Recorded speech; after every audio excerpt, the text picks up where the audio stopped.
मौसा आपणकर कौ गाँ आमर कोचला टांगी एठी केते वर्ष धरी आछन मौसा आसबार 30 वर्ष है।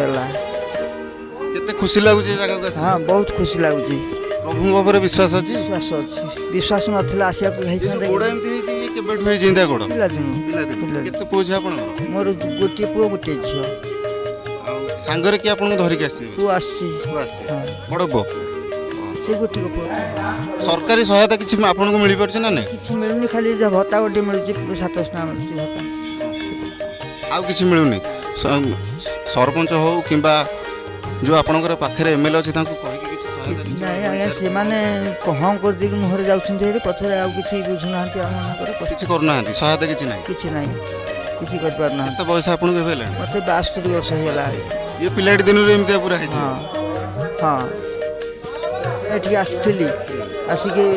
70 मत 62 वर्ष है मुझे मंदिर भांगी जाइला ए मंदिर किसी नथिला मंदिर पुनश्च तैयारी होगी मंदिर हबार मु 10 वर्ष पर्यंत दुकान कर जगह उपर चंडेश्वर महाप्रभु बहुत बहुत किसी मौसा रहस्य तो भितर अच्छी महाप्रभुଙ୍କର